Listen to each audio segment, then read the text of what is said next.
You know, when people say life begins at 40, they usually mean peace, family, stability. Me?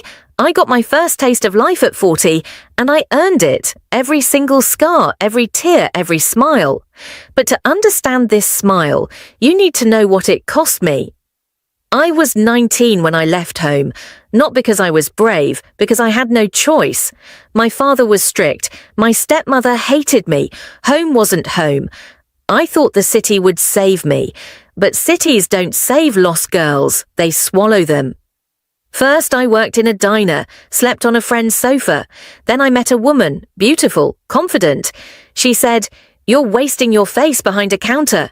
Come with me, I'll show you how to really make money." And just like that, I stepped into the world of velvet curtains, dark perfumes, high heels, and lies. I became Roxy. That's what they called me, not Sophie. Roxy. I smiled on demand, wore glitter on my eyelids, and said sweet things to strange men. People think it's just physical, but no, darling, it's emotional. You sell your silence, your softness, yourself, and you do it with a smile. After a while, you start forgetting who you really are. Then one night, outside the club, I was crying behind a dumpster. My heels were killing me, my heart already dead. A guy approached, not one of them. He worked for the club, drove the girls home. He looked at me and said, "You okay?" I expected sarcasm, but he meant it. The next night he brought me a cup of chai, warm, simple. I hadn't had tea in years. Real tea, you know, the kind that reminds you of childhood, of safety. His name was Ayan, and he had the kind of smile that didn't ask for anything in return. He never judged me. We'd sit in his car after work talking for hours about old movies, music, life. He asked me once, "What's your real name?"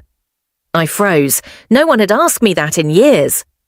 And when I said Sophie, he whispered, "That suits you better than Roxy ever could." I wanted out. I was tired, but fear, it's sticky, it clings. What would I do? Who would hire me? Where would I even go? Ayan said, "Come stay with my sister. She runs a small salon. She could use help." I hesitated, not because I didn't trust him, but because I didn't trust myself. One rainy morning, I packed a bag. Just one. I left the club, didn't tell anyone, walked away from years of glitter, shadows, and fake names.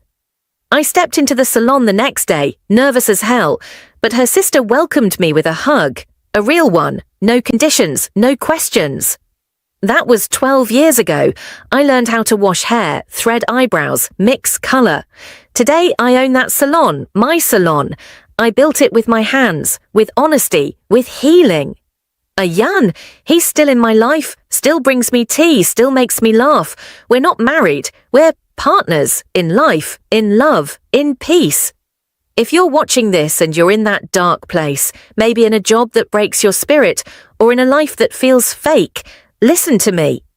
You are not your mistakes. You are not your past. You are not a label someone gave you. You are light, maybe buried, maybe bruised, but still burning.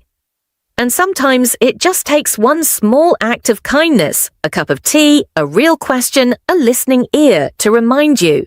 You're still human, still worthy, still Sophie.